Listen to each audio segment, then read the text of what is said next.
প্রিয় শিক্ষার্থী বন্ধুরা, সবাইকে সাদর আমন্ত্রণ জানাচ্ছি আজকে আমাদের এই অনলাইন ক্লাসে।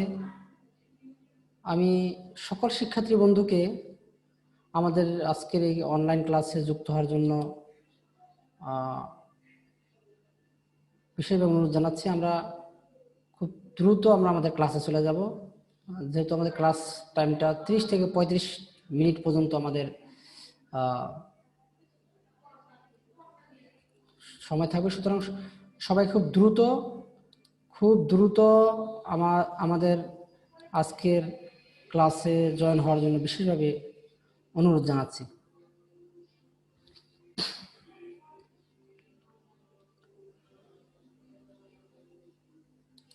আমি জয়েন করে নিচ্ছি আমাদের গ্রুপে।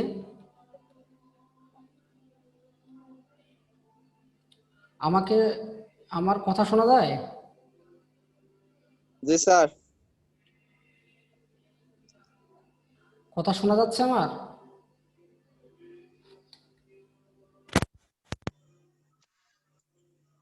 Hello sir. হ্যাঁ, আমার কথা শোনা যাচ্ছে? জি স্যার। ওকে, ওকে, ধন্যবাদ সবাইকে। আমরা আমাদের আজকের নির্ধারিত ক্লাসে চলে যাচ্ছি। কারো কিছু জানার থাকলে আমাদের গ্রুপ থেকে আমি কমেন্টস নিব, এবং আজকে সরাসরি আমি হাজিরা নিব, সবার সরাসরি হাজিরা নিব।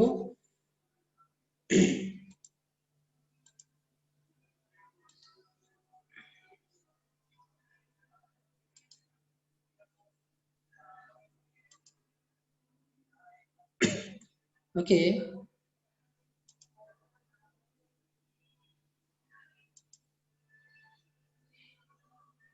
okay, dear student, how are you? I think everybody are well. আশা করি সবাই ভালো আছো, সুস্থ আছো। আমি আজকের ক্লাসে আবারও সবাইকে স্বাগত জানাচ্ছি। আমি অজিত বাছার, জুনিয়র ইনস্ট্রাক্টর, সুরুচি পলিটেকনিকের পক্ষ থেকে।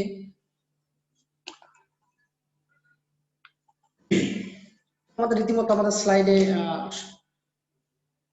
আমার প্রত্যেকটা ক্লাসের একটা কমন স্লাইড থাকে, সেটা হচ্ছে যে অনলাইন ক্লাসে সবাইকে স্বাগতম। এই স্লাইডটা সবার জন্য কমন, এবং আমাদের নির্ধারিত টপিকস, নির্ধারিত সাবজেক্ট। আজকে আমরা অষ্টম অধ্যায়ে ট্রান্সমিশন লাইনের বৈশিষ্ট্য নিয়ে আলোচনা করব। আমি আমার কিছু শিক্ষার্থী বন্ধু আছে, তাদেরকে আমি একটু অ্যাড করে নিচ্ছি। যে সকল শিক্ষার্থী বন্ধুরা এখনো যুক্ত হতে পারো নাই, আমি সবাইকে বলবো তোমরা খুব দ্রুত আমার গ্রুপে যুক্ত হও। তো অষ্টম অধ্যায়ে নেটওয়ার্ক ফিল্টার এন্ড ট্রান্সমিশন লাইনের আজকে নির্ধারিত যে অধ্যায় আছে, অষ্টম অধ্যায়, এই অধ্যায়ে আমরা আলোচনা করব ট্রান্সমিশন লাইনের বৈশিষ্ট্য সমূহ। আচ্ছা, আমরা ট্রান্সমিশন লাইন কি সেটা আমরা পরবর্তী স্লাইডে আমরা আলোচনা করব।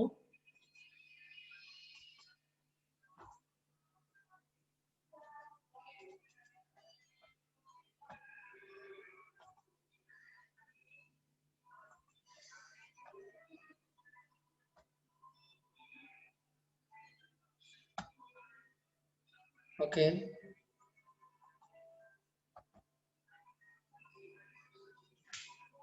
নেটওয়ার্ক ফিল্টার এন্ড ট্রান্সমিশন লাইনের এই সাবজেক্টের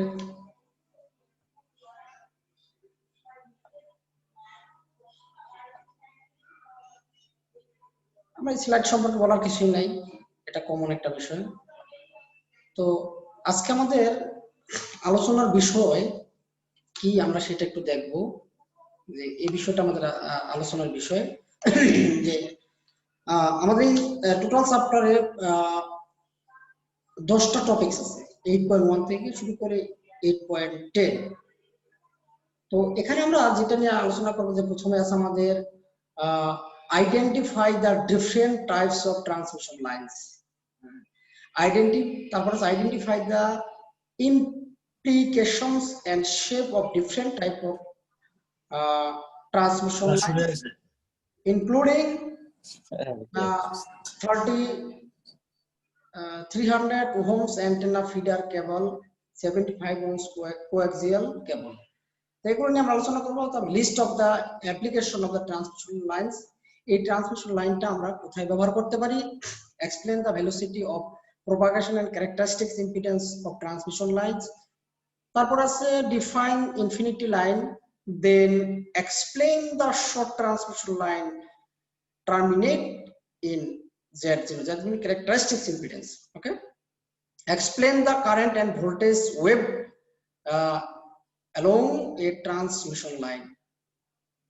তারপর mention the propagation, attenuation and phase constant of transmission line.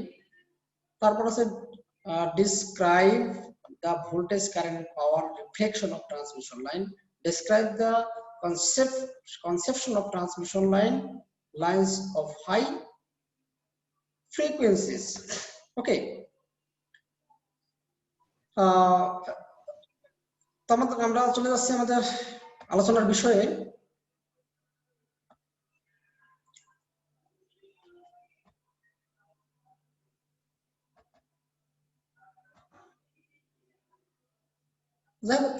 Transmission লাইনের প্রকারভেদ, আমি ট্রান্সমিশন লাইনটা সম্পর্কে একটু ব্রিফ করতে চাই। ট্রান্সমিশন লাইনটা হচ্ছে, এটা একটা বিদ্যুৎ বাহক একটা লাইন, যে বিদ্যুৎটাকে পরিবহন করতে পারে যার ভিতর দিয়ে।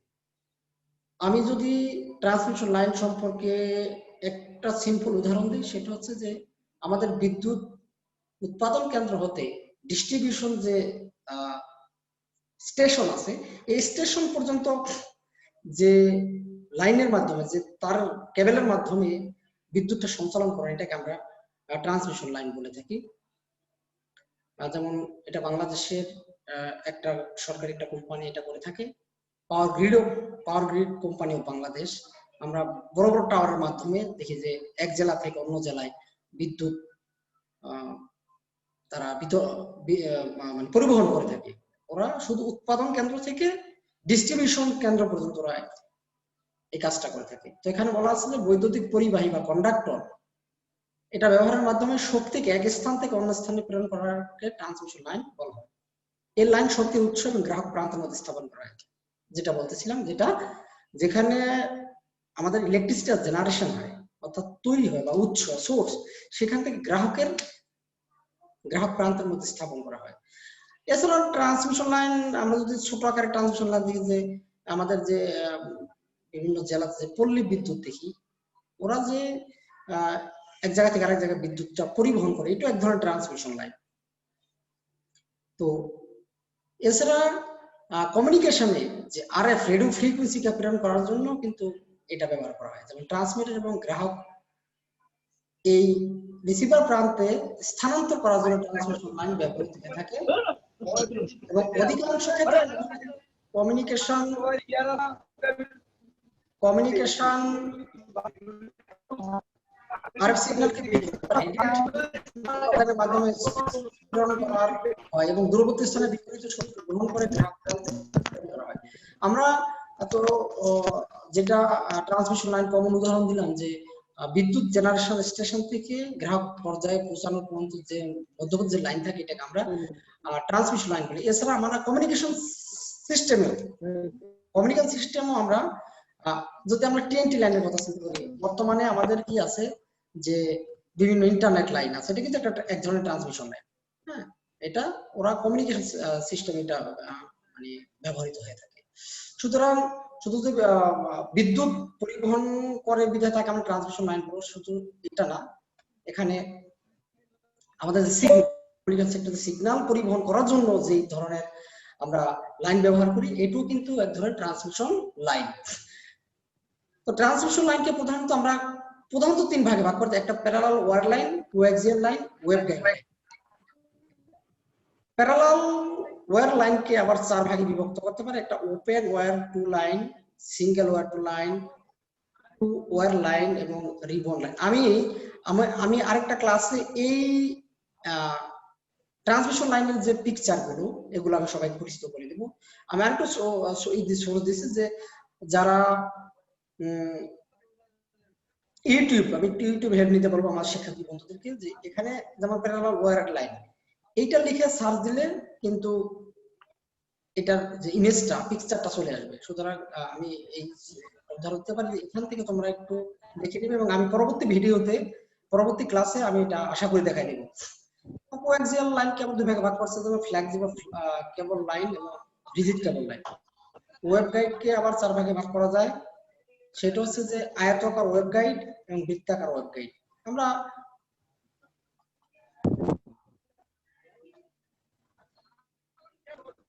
পরবর্তী স্লাইডে ট্রান্সমিশন লাইনের প্রয়োগ ক্ষেত্রটা আমরা কোথায় ব্যবহার করতে পারি।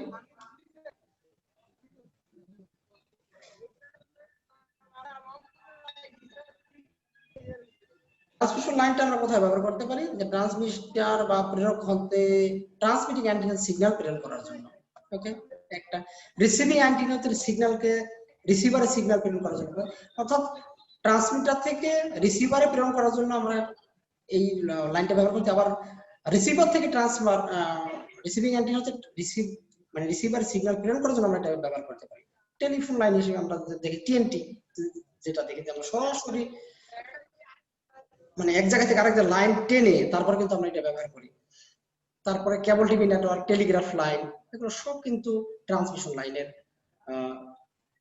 সরাসরি উদাহরণ। স্যাটেলাইট ট্রান্সমিশন লাইন হিসেবে, মাইক্রো ট্রান্সমিশন লাইন হিসেবে একদম কমন আমাদের উদাহরণ। ওকে, আমরা ট্রান্সমিশন লাইনের প্রপাগেশন ভেলোসিটিটা একটু দেখবো এবং ক্যারেক্টারিস্টিক্স ইম্পিডেন্সটা দেখবো। এখানে ট্রান্সমিশন লাইনের প্রপাগেশন ভেলোসিটি বা বেগ যেটা বলা আছে যে কোন ওয়েভের পরপর দুটি সর্বোচ্চ বা সর্বনিম্ন বিন্দুর মধ্যে দূরত্বকে তরঙ্গ দৈর্ঘ্য বা ওয়েভ লেন্থ বলা হয়। আমরা যদি একটা এসি সিগন্যালের কথা চিন্তা করি, ওয়েভ লেন্থ কোনটা? ওয়েভ লেন্থটা হচ্ছে যে একটা পজিটিভ হাফ সাইকেল এবং একটা নেগেটিভ হাফ সাইকেল, এই দুটাকে আমরা একটা পূর্ণাঙ্গ এসি সিগন্যালের যে দূরত্বটা, একটা ওয়েভ, শুধু একটা ওয়েভ, এই যে বলা আছে যে কোন ওয়েভের পরপর দুটি সর্বোচ্চ ম্যাক্সিমাম বা সর্বনিম্ন মিনিমাম বিন্দুর মধ্যে দূরত্ব। অবশ্যই আমাদের যে একটা এসি সিগন্যালের কথা যদি আমরা চিন্তা করি, একটা পজিটিভ হাফ সাইকেল আর নেগেটিভ হাফ সাইকেল, এই দুইটার মধ্যে যে দূরত্বটা, এটাকে আমরা কিন্তু বলতে পারি ওয়েভ লেন্থ। এটাকে ল্যামডা দ্বারা প্রকাশ করা হয়, তরঙ্গ দৈর্ঘ্য যেটাকে বলা হয়। এবং ল্যামডা পরিমাণ দূরত্ব অতিক্রম করতে কোন ওয়েভের যে পরিমাণ সময় ব্যবহৃত হয় তাকে ব্যক্তিকাল বলা হয়। এটা কিন্তু এই বিষয়টা কিন্তু আমরা বেসিক ইলেকট্রিসিটি, সেখানে কিন্তু ওয়েভ লেন্থ, তারপরে টাইম পিরিয়ড, এগুলো কিন্তু আমরা পরে আসছি, আমরা কিন্তু পরে আসছি, ঠিক আছে। সুতরাং প্রিয় শিক্ষার্থীবৃন্দ, এই বিষয়ে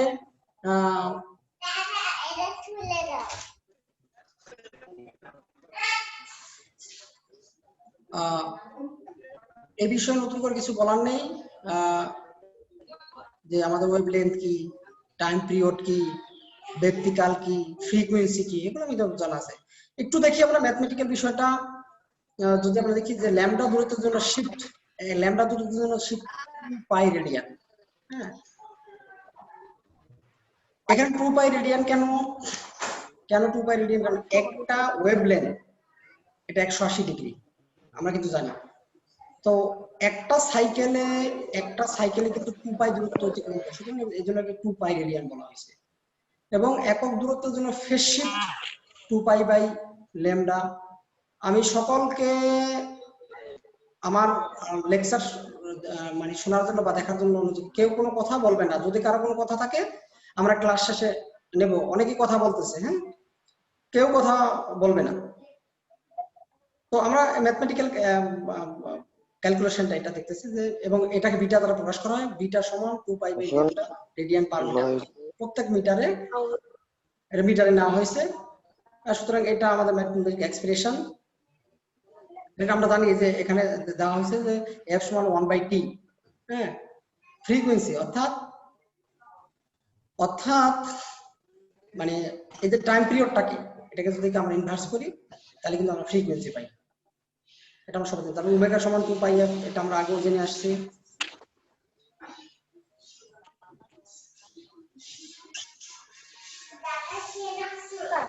এখানে প্রপাগেশন ব্যাককে ভিপি দ্বারা প্রকাশ করা হয়েছে এবং পরবর্তীভাবে কিন্তু প্রপাগেশন ব্যাক আমরা এইভাবে প্রকাশ করতে পারি। যদি একটু খেয়াল করি, এই যে VP equal to D omega by D beta, অর্থাৎ ডিফারেন্সিয়েশন করে আমাদের আগের একটু পিছনে যাই,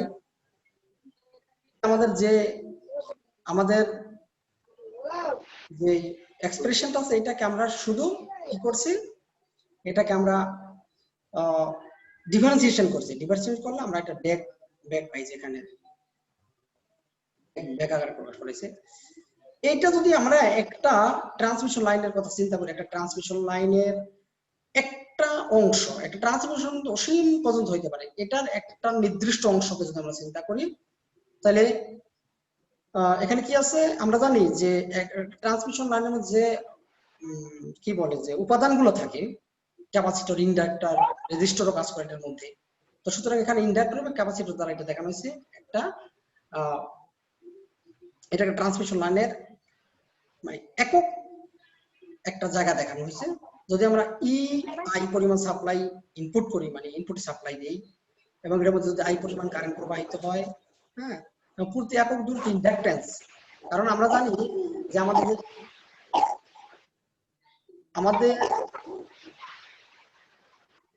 আমাদের যে ইলেকট্রিক্যাল লাইন আছে, আমাদের যে ট্রান্সমিশন লাইন আছে, তার মাঝখানে ইন্ডাকট্যান্স এবং ক্যাপাসিট্যান্স কাজ করে। অর্থাৎ এটার ভিতরে যে ইন্ডাক্টর, সরাসরি ইন্ডাক্টর লাগানো না, কিন্তু এটার বৈশিষ্ট্যটা কিন্তু এরকম প্রদর্শন করে যে ইন্ডাকট্যান্স এবং ক্যাপাসিট্যান্স যে বৈশিষ্ট্যটা একটা ট্রান্সমিশন লাইনে এরকম বৈশিষ্ট্য প্রদান করে।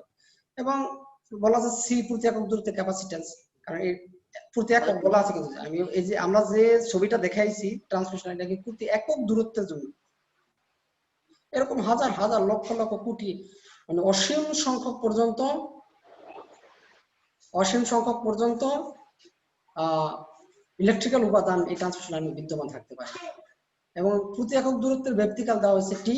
সুতরাং আমরা দেখি যে আমরা জানি ইনপুট ভোল্টেজটা সমান কি, যে ইন্ডাক্টর আধারিত দ্রবীকৃত ভোল্টেজ এবং ক্যাপাসিটর আধারিত দ্রবীকৃত ভোল্টেজের যোগফলটাই কিন্তু ইনপুট ভোল্টেজটা, একটা সিরিজ সার্কিটের মতো। তাহলে যদি আমরা বলছে প্রাথমিক অবস্থায় ভিসি সমান 0, যদি আমরা ইনিশিয়াল কন্ডিশন চিন্তা করি, তাহলে থাকে কি ভিএলটা থাকে। তাহলে ভিএলটাকে যদি আমরা ডিফারেন্সিয়েট করি, এটা হয়, আমরা এই বিষয়টা কিন্তু সকল অবগত, মানে বেসিক ইলেকট্রিসিটি এটুকু বুঝুন, বেসিক ইলেকট্রিসিটি ওখানে যেতে হবে, তাহলে আমরা জাস্ট রিপ্লেস করে দিছি।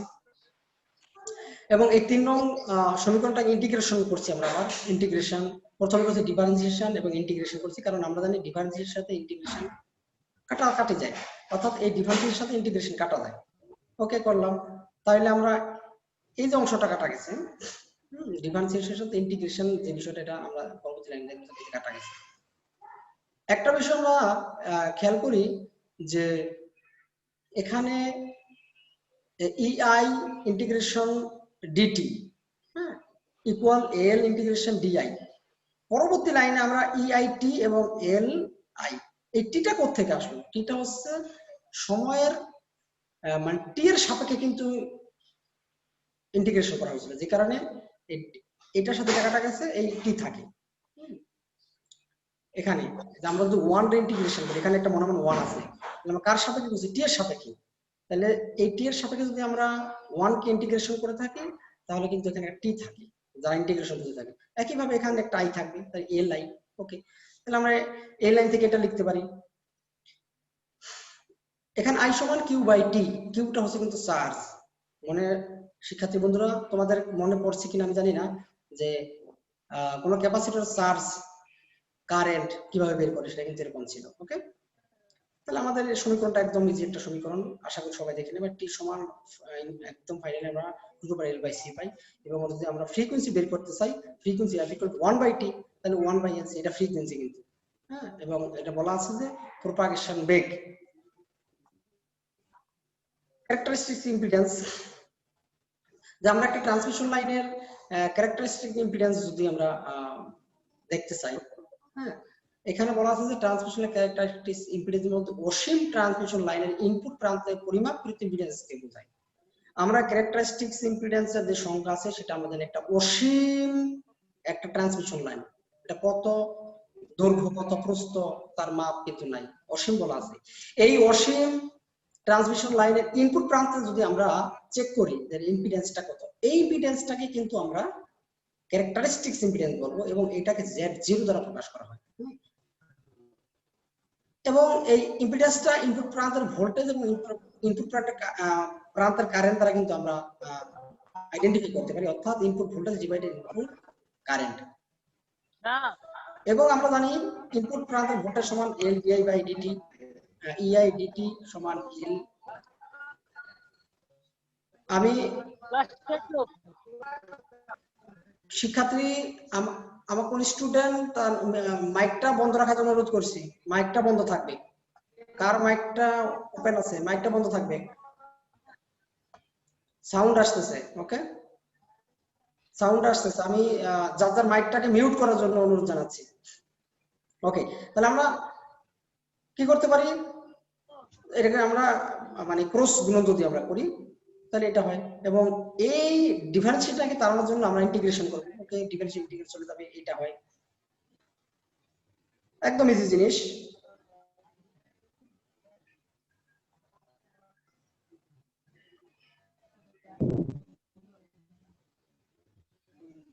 ওকে, আমরা এখানে 7 নং এবং 8 নং সমীকরণ দ্বারা যদি আমরা মানে 7 নং সমীকরণটাকে 8 নং সমীকরণ দ্বারা ভাগ করি তাহলে এটা পাওয়া যায়।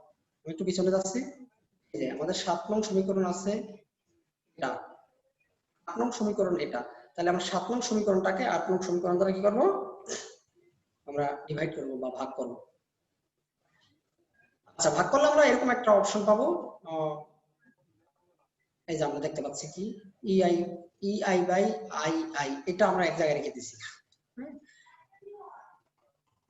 ওকে, তাহলে আলটিমেটলি আমরা যদি এভাবে ক্রস গুণন করি তাহলে এটা হয়, এটার সাথে ক্রস গুণন করলে এটা হয়, থাকে L/C। তাহলে আমরা রুট হোল স্কয়ার দিয়ে দিলাম, তারপরে থাকে L/C। এখান থেকে রুট স্কয়ারটাকে দাঁড়ানোর জন্য আমরা উভয় পাশে রুট করলাম, তাহলে রুট স্কয়ার কাটা যায়, এখান থেকে রুট ওভার L/C। ওকে, তাহলে এটা হচ্ছে একটা অসীম সংখ্যক ট্রান্সমিশন লাইনের ক্যারেক্টারিস্টিক্স ইম্পিডেন্স আমরা এইভাবে বের করতে পারি। আমি আমাদের প্রথম দ্বিতীয় বা তৃতীয় চ্যাপ্টার আমাদের পড়ছিলাম characteristics impedance of transmission line. তো সেখানে একটা বিষয় কিন্তু আমরা ক্যারেক্টারিস্টিক ইম্পিডেন্সটা কিন্তু এভাবে পাইনি, এখানে আমরা কেন এভাবে পাচ্ছি, কারণ এটা আমরা ইন্ডাক্টর এবং ক্যাপাসিটর দ্বারা আমরা কিন্তু রিপ্লেস করার কারণে কিন্তু আমাদের ভ্যালু আসছে। আমরা এর আগে যদি আমি একটু পিছনে পিছাই,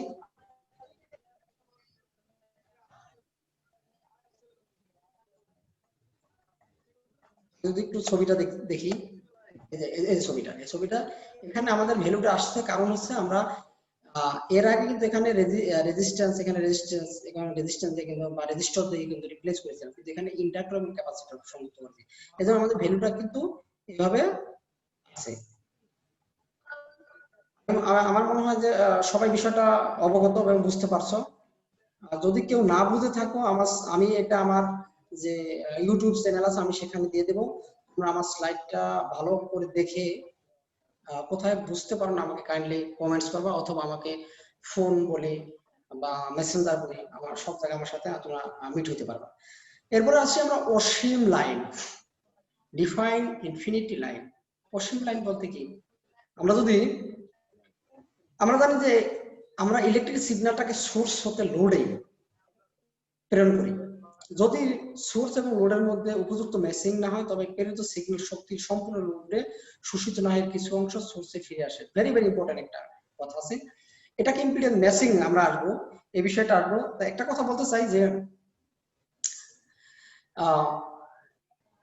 বিষয়টা হচ্ছে আমরা যেখানে বিদ্যুৎ বা ইলেকট্রিসিটি যেখানে জেনারেশন হয় সেখান থেকে আমরা লোডে ট্রান্সফার করি, এবং এই যে সোর্স যেটা সোর্স এবং লোডের মধ্যে যদি ম্যাচিংটা না হয়, হ্যাঁ, তবে এই উৎপাদিত যেই সিগন্যাল বলি বা ভোল্টেজ বলি কারেন্ট বলি, এটা মানে পুরোপুরি বা 100% যতটুকু যাওয়ার কথা পুরো ভোল্টেজটা বা সিগন্যালটা লোডে যাবে না, এর কিছু অংশ সোর্সে ফিরে আসে। এবং যে ট্রান্সমিশন লাইন আমাদের কি বলা আছে, যে ট্রান্সমিশন লাইনের মাধ্যমে সোর্স হতে প্রেরিত সিগন্যাল সম্পূর্ণরূপে লোডে নিঃসৃত হয় এবং এর কোনো অংশই সোর্সে ফিরে আসে না, তাকে অসীম লাইন বলা হয়। ভেরি ভেরি ইম্পর্টেন্ট একটা কথা, যে যে ট্রান্সমিশন লাইনের মাধ্যমে সোর্স হতে প্রেরিত শক্তি সম্পূর্ণরূপে লোডে নিঃশেষিত হয় এবং এর কোনো অংশই সোর্সে ফিরে আসে না, তাকে অসীম লাইন বলা হবে।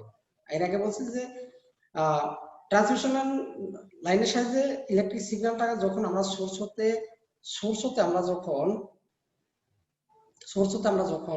লোডে সরবরাহ করবো, তখন দেখা যাচ্ছে কিছু অংশ মানে সম্পূর্ণ অংশ লোডে না গিয়ে কিছু অংশ আবার সোর্সে ফিরে আসে।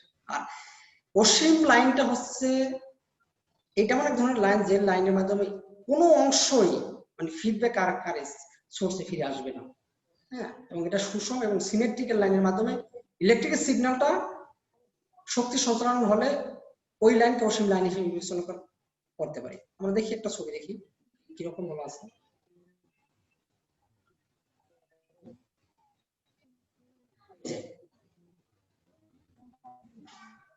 আমরা একটু ছবি দেখি, অসীম লাইনের ছবিটা আমরা একটু দেখি, যে ইনফিনিটি অর্থাৎ কোনো সিগন্যালই কিন্তু সোর্সে আর ফিরে আসবে না, সম্পূর্ণটাই লোডে চলে যাবে নিঃশেষিত। এখানে বলা আছে একটা জেনারেটর, এই যে সিগন্যাল একটা সিম্বল আছে আমরা দেখতে পাচ্ছি, এটা একটা জেনারেটর হিসেবে কল্পনা করা হয়েছে। এখানে ইএস ভোল্টেজ বিশিষ্ট সিগন্যাল উৎপন্ন হয় এবং এই সিগন্যালটা প্রেরক প্রান্তে সংযোগ করা হলে এই লাইনের মাধ্যমে আইএস কারেন্ট প্রবাহিত হয়। এই আইএস কারেন্ট মূলত লিকেজ কন্ডাক্টর এবং লাইনদের মধ্যে ক্যাপাসিটেন্সের উপর নির্ভর করে। হ্যাঁ, আমাদের ট্রান্সমিশন লাইনের ভিতরে কিন্তু ইন্ডাকটেন্স, ক্যাপাসিটেন্স এর বৈশিষ্ট্য কিন্তু বিদ্যমান, এবং কন্ডাক্টেন্স, সাসেপ্টেন্স, এই যে বৈশিষ্ট্য, ইলেকট্রিক্যাল যে বৈশিষ্ট্যগুলো, এটা কিন্তু একটা ট্রান্সমিশন লাইনের মধ্যে বিদ্যমান থাকে। এই বিষয়টা কিন্তু আমাদের মাথায় রাখতে হবে। এবং প্রকৃত ভোল্টেজ ইএস যেটা আমরা কি করব, এবং ইনপুট কারেন্ট আইএস এর অনুপাত দ্বারা লাইনের ইনপুট ইম্পিডেন্স পাওয়া যায়।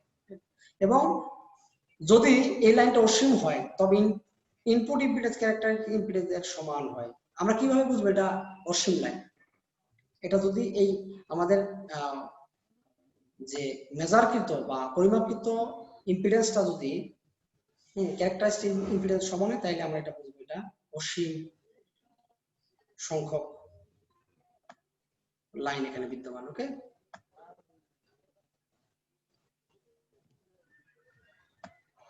আচ্ছা, আমাদের সাথে অনেক ছাত্র যুক্ত হচ্ছে, আমি সবাইকে সংযুক্ত করে নিচ্ছি। আমার কথা কি শোনা যাচ্ছে? জি স্যার, শোনা যাচ্ছে। ওকে, তোমরা একটু কাইন্ডলি একটু মিউট থাকবা, হ্যাঁ, তাহলে আমার কথাটা তোমরা ভালোভাবে শুনতে পাবা। ওকে ফাইন, আমরা দেখি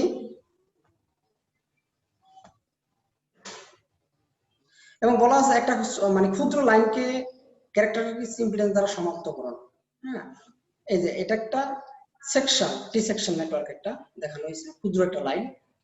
এই ক্ষুদ্র লাইনকে Z0 ক্যারেক্টারিস্টিক ইম্পিডেন্স দ্বারা সমাপ্ত করুন। আমরা কিভাবে এটা ফিনিশ করব? দেখো, ক্ষুদ্র বা শর্ট লাইনকে কোনো অসীম লাইনের ক্ষুদ্র অংশকে বোঝানো হবে। একটা ছোট একটা নেটওয়ার্ক, হ্যাঁ, ক্ষুদ্র বা শর্ট লাইনকে কোনো অসীম লাইনের একটা ক্ষুদ্র অংশটা মানে বোঝাবো আমরা, যে একটা অসীম সংখ্যক লাইন, এটা আমাদের রিপ্রেজেন্ট করা কিন্তু সম্ভব না। হ্যাঁ, হাজার হাজার কিলোমিটার দূর হইতে পারে, লক্ষ লক্ষ কিলোমিটার হইতে, এটা তো আমাদের মানে ছবিতে এটা প্রদর্শন করা সম্ভব না।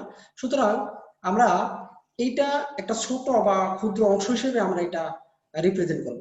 এবং ট্রান্সমিশনের রেজিস্ট্যান্স এবং ইন্ডাকট্যান্স বিদ্যমান থাকে, যা সিরিজ যুক্ত থাকে। আমরা জানি যে একটা ট্রান্সমিশন লাইনের যে রেজিস্ট্যান্স এবং ইন্ডাকট্যান্স এটা সিরিজে কাজ করে। ক্যাপাসিট্যান্স কিন্তু আমাদের যদি ট্রান্সমিশন লাইন দুইটা লাইন আমরা প্যারালাল লাইন টেনে গেছি, এরকম যদি হয়, তাহলে সিরিজে সিরিজ ইন্ডাকট্যান্স এবং ক্যাপাসিট্যান্স কাজ করে, ইন্ডাকট্যান্স এবং রেজিস্ট্যান্স কাজ করে, বাট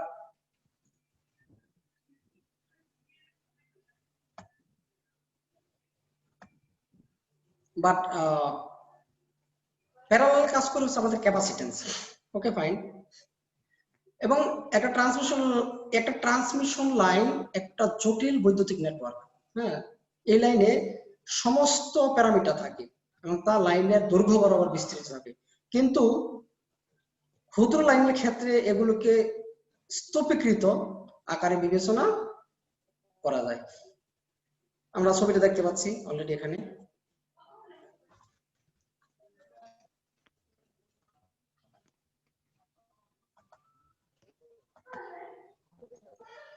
এখানে আমরা তো ওই ছবিটার যে চিত্র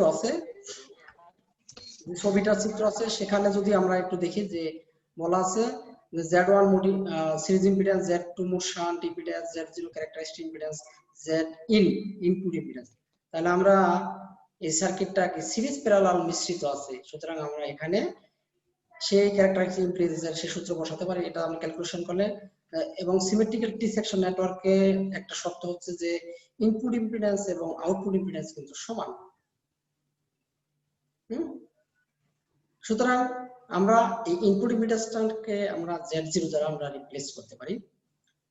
আমাদের এই প্রথম লাইনে ছিল Z in, that means input, এটা হচ্ছে আউটপুট।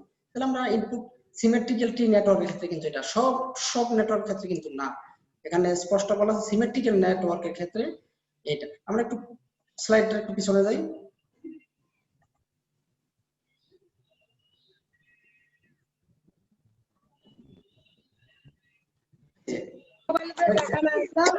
একটু খেয়াল করো, Z1/2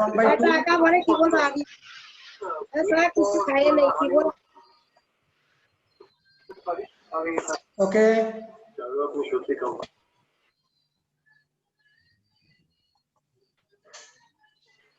আমরা একটু স্লাইডটাকে একটু দেখি।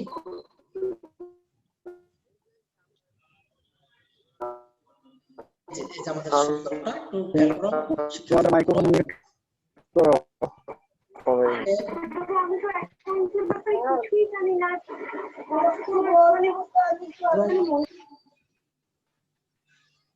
আমরা এটা যদি ক্যালকুলেশন করি তাহলে ফিনিশিং আমরা এটা পাই। এই ক্যালকুলেশনটা কিন্তু আমরা সেই প্রথম শিখে আসছি যে একটা সিমেট্রিক্যাল টি নেটওয়ার্কের characteristic impedance Z1/4 square plus Z1 Z2, এটা কিন্তু আমরা একটা সিমেট্রিক্যাল নেটওয়ার্ক এই Z0 বা এই যে ইম্পিডেন্স, এটা ক্যারেক্টারিস্টিক ইম্পিডেন্স কিন্তু আমরা অনেক আগে বের করে আসছি। সুতরাং এখানে নতুন করে কিছুই বলার নাই, তোমরা জানো। একটা জিনিস খেয়াল করি, একটা ট্রান্সমিশন লাইন বরাবর ভোল্টেজ এবং কারেন্ট ওয়েভ কিরকম হয়। দেখো, একটা ট্রান্সমিশন লাইনের সিরিজ বা দৈর্ঘ্য বরাবর দুটো জিনিস কাজ করে, রেজিস্ট্যান্স এবং ইন্ডাক্ট্যান্স। রেজিস্ট্যান্স এবং ইন্ডাক্ট্যান্স কাজ করে, এবং প্যারালাল কাজ করে কিন্তু ক্যাপাসিট্যান্স বা কন্ডাক্ট্যান্স। প্যারালাল কন্ডাক্ট্যান্স ক্যাপাসিট্যান্স কাজ করে।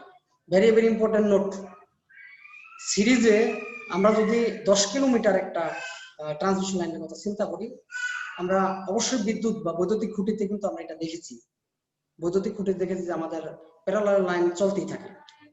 তো এই লাইনের আমরা কি দেখি, এটা একটা দস্তার একটা তার বা তামার একটা তার, কিন্তু এটার ভিতরে বৈদ্যুতিক কিছু বৈশিষ্ট্য বিদ্যমান, বৈদ্যুতিক কিছু প্যারামিটার বিদ্যমান থাকে।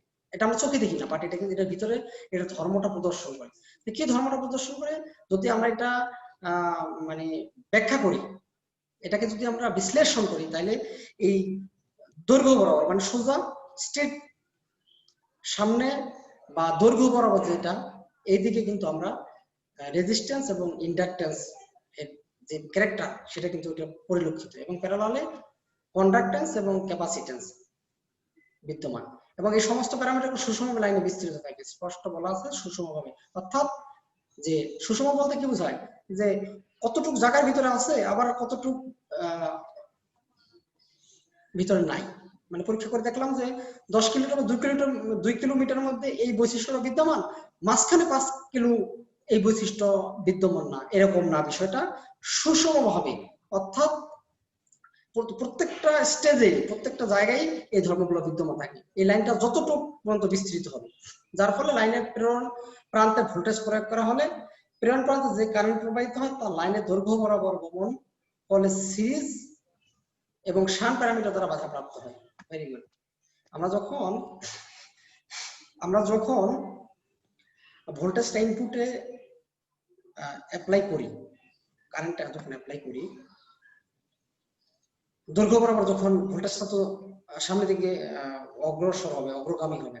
এখন এই ট্রান্সমিশন লাইনের বা কেবলের নিজস্ব যে ইলেকট্রিক্যাল উপাদান আছে, এটার কারণে এই ভোল্টেজটা বা কারেন্টটা বাধাপ্রাপ্ত হয়। এবং শান্ট প্যারামিটার, সিরিজ প্যারামিটার কি আছে, ইন্ডাকটেন্স, ক্যাপাসিট্যান্স থাকে, এই ইন্ডাকটেন্স এবং রেজিস্ট্যান্স থাকে।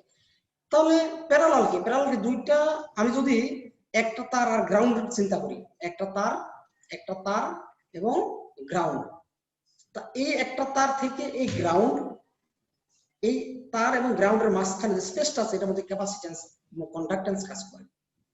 এটার কারণে আমাদের পরিবহনকৃত যে সিগন্যাল, ভোল্টেজ বা কারেন্ট আমরা যেটাই পাস করে এটা বাধাপ্রাপ্ত হয় এবং ভোল্টেজটা হ্রাস পায়। হ্যাঁ, কারণ যখন কারেন্টটা যখন বাধাপ্রাপ্ত হবে অবশ্যই ভোল্টেজটা হ্রাস হবে।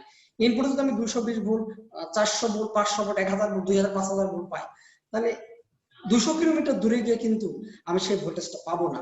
তাহলে ভোল্টেজটা কি হলো? ভোল্টেজটা তাহলে কোথায় গেল? তো ভোল্টেজটা এই যে আমাদের ট্রান্সমিশন লাইনের যে ইলেকট্রিক্যাল যে উপাদানগুলো রয়েছে এটার ভিতরে বিদ্যমান রয়েছে, এগুলোর কারণে কিন্তু বাধাপ্রাপ্ত হয়ে কিছু লস সংঘটিত হয়। যাই হোক, এই ধরনের লাইনে ভোল্টেজ ও কারেন্ট বিশ্লেষণ করতে হলে লাইনকে ক্ষুদ্র একটা অংশে বিভক্ত করে নিতে হবে। যেমন আমার এখান থেকে অক্সিজেন বাজারে আমি ভোল্টেজ পাস করাবো 1500 কিলোমিটার দূরত্ব। এখন আমি 1500 কিলোমিটার নিয়ে কিন্তু কাজ করতে পারবো না। আমার এখান থেকে একটা একক ক্ষেত্র, মানে একক দূরত্বের একটা ট্রান্সমিশন লাইন অংশ কেটে নিয়ে বা এক্সপেরিমেন্ট করার জন্য একটা ক্ষুদ্র অংশ কেটে নিয়ে আমাকে কাজ করতে হবে। হয় 1 কিলোমিটার, অনেক বড় 1 মিটার, 1 ফুট, এরকম একটা একক দৈর্ঘ্যের ট্রান্সমিশন লাইন নিয়ে আমরা ম্যাথমেটিক্যাল বিশ্লেষণটা করতে হবে। আমি যদি 1 মিটারের বা 1 ফিটের ক্যালকুলেশনটা বের করতে পারি, তাহলে আমি 10 কিলোর দূরত্বেরও কিন্তু আমি ক্যালকুলেশনটা বের করতে পারবো। ইজি জিনিস। আমরা সবসময় একক দূরত্বের হিসাবটা আমরা বের করি। একক দূরত্ব বের করার পরে যত কিলোমিটার হবে তত কিলোমিটার গুণ দিলে কিন্তু আমরা পেয়ে যাই। আচ্ছা, আমরা দেখি যে একক দূরত্বের একটা ট্রান্সমিশন ক্ষুদ্র একটা লাইনের অংশ লেখা আছে, ক্ষুদ্র কারেন্ট এবং ভোল্টেজ সেখানে আছে, যে এই যে কারেন্টটা পাস করা হয়েছে, এই যে কারেন্টটা পাস করা হয়েছে, একটু যদি খেয়াল করি আমরা ডেল এক্স, এই যে এটা দূরত্ব, এক্সট্রা দূরত্ব, এখন এখানে একটা ডেলের মতো দেওয়া আছে। ডেল কেন? এটা ক্ষুদ্র অংশ, এই জন্য ডেল দ্বারা প্রকাশ করে। একটু যদি খেয়াল করি আমরা যে এটার মধ্যে যদি আই পরিমাণ কারেন্ট প্রবাহিত হয় প্লাস ডেল আই দেওয়া আছে, ই প্লাস ডেল ই, অর্থাৎ ক্ষুদ্র একটা কারেন্ট, ক্ষুদ্র একটা ভোল্টেজ আমার সাপ্লাই ভোল্টেজের সাথে অ্যাড করা আছে। আমরা দেখি একটু বলা আছে পরবর্তী স্লাইডে, বলছে ক্ষুদ্র অংশে ইনপুট ভোল্টেজ এবং কারেন্ট যথাক্রমে ই এবং আই, এবং ক্ষুদ্র অংশতে নির্গত ভোল্টেজ এবং কারেন্ট যথাক্রমে ই প্লাস ইআই। এই যে আমরা ক্ষুদ্র অংশে ইনপুট ভোল্টেজ এবং কারেন্ট যদি আমরা এটা অ্যাপ্লাই করে থাকি এবং এই কারেন্ট প্রবাহিত হয়ে থাকে, তাহলে ওই ক্ষুদ্র অংশতে নির্গত হবে ই প্লাস ডেল ই এবং কারেন্ট হবে আই প্লাস ডেল আই এটা। এবং ধরে নেই আর ক্ষুদ্র অংশের সিরিজ রেজিস্ট্যান্স এবং আর এবং ইন্ডাক্ট্যান্সটা যদি আমরা এল ধরি এবং প্যারালাল কন্ডাক্ট্যান্স যদি জি হয় এবং ক্যাপাসিট্যান্স সি হয়, তাহলে ক্ষুদ্র অংশে ভোল্টেজ ড্রপটা হবে সাপ্লাই ভোল্টেজ মাইনাস ওই ক্ষুদ্র অংশে যেই পরিমাণ ড্রপটা হবে সেই অংশটা আমরা বাদ দেব। ওকে, একটা সিরিজ সার্কিট জাস্ট। তাহলে আমরা এই সূত্রটা কিন্তু আমরা সবাই জানি। আর এটা ভোল্টেজ কেন ভোল্টেজ? এই যে রেজিস্ট্যান্স ইনটু কারেন্ট, মাঝখানে কিন্তু ডেল এক্স মানে ক্ষুদ্র অংশের, plus J omega L del X, এটা হচ্ছে ক্ষুদ্র অংশের কি, ক্ষুদ্র অংশের ইন্ডাকট্যান্স, হ্যাঁ, রিঅ্যাকট্যান্স, এটা একটা রিঅ্যাকট্যান্স। এই রিঅ্যাকট্যান্সের সাথে যেহেতু আমাদের সিরিজে দুইটা জিনিস কাজ করে, একটা রেজিস্ট্যান্স একটা ইন্ডাকট্যান্স কাজ করে, এজন্য এটা রেজিস্ট্যান্স রাড়াইতে ড্রপ আর এটা হবে ইন্ডাকট্যান্স রাড়াইতে ড্রপ। ওকে, তাহলে এই ভোল্টেজটা সমান এই ভোল্টেজটা, অবশ্যই এখান থেকে ক্যালকুলেশন করলে আমরা ফাইনালি 1 নম্বর সমীকরণটা পাই। এবং একটু খেয়াল করি এখানে বলা আছে যে ক্ষুদ্র অংশে কারেন্টের পরিবর্তন, ক্ষুদ্র অংশে কারেন্টের পরিবর্তন, এই যে আমাদের সাপ্লাই ভোল্টেজটা, সাপ্লাই কারেন্টটা আছে আই এবং মাইনাস আই প্লাস, এই ক্ষুদ্র অংশে কিছু লস সংঘটিত হবে, এই জন্য এটা বাদ যাচ্ছে। একই ঘটনা এটা, তো আমরা এটাও ক্যালকুলেশন করে 2 নং পাই। এবং বলছে 2 নং সমীকরণ x এর সাপেক্ষে ডিফারেন্সিয়েট করি। আমি আমি সরাসরি এখানে যে লেখাটা সেটা কিন্তু দেখানোর চেষ্টা করছি। আমি অবশ্যই আমার ছাত্রছাত্রীদেরকে বলবো, তোমরা এই ক্লাসটা শেষ হওয়ার পরে আজকে অথবা